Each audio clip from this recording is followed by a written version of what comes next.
میں تمہیں دنیا سے خبردار کیے دیتا ہوں کہ یہ ایسے شخص کی منزل ہے جس کے لیے قرار نہیں، اور ایسا گھر ہے جس میں آب و دانہ نہیں ڈھونڈا جا سکتا۔ یہ اپنے باطل سے آراستہ ہے اور اپنی آرائشوں سے دھوکہ دیتی ہے۔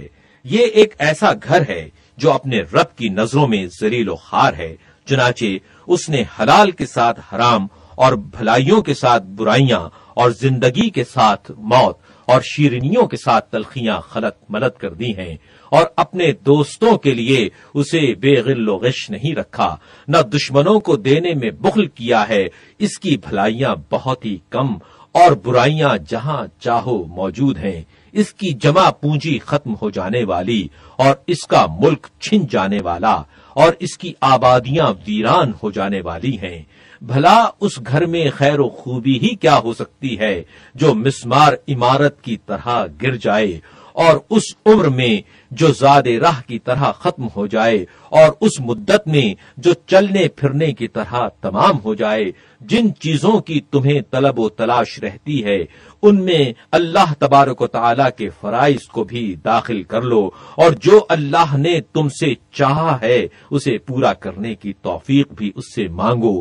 موت کا پیغام آنے سے پہلے موت کی پکار اپنے کانوں کو سنا دو۔ اس دنیا میں زاہدوں کے دل روتے ہیں اگرچہ وہ ہنس رہے ہوں، اور ان کا غم و اندوہ حد سے بڑا ہوتا ہے اگرچہ ان کے چہروں سے مسرت ٹپک رہی ہو، اور انہیں اپنے نفسوں سے انتہائی بیر ہوتا ہے اگرچہ اس رزق کی وجہ سے جو انہیں میسر ہے ان پر رشک کیا جاتا ہو۔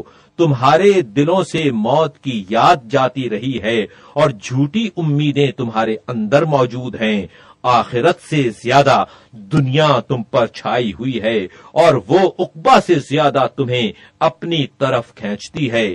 تم دین خدا کے سلسلے میں ایک دوسرے کے بھائی بھائی ہو، لیکن بدنیتی اور بدزنی نے تم میں تفرقہ ڈال دیا ہے۔ نہ تم ایک دوسرے کا بوجھ بٹاتے ہو، نہ باہم پند و نصیحت کرتے ہو، نہ ایک دوسرے پر کچھ خرچ کرتے ہو، نہ تمہیں ایک دوسرے کی چاہت ہے۔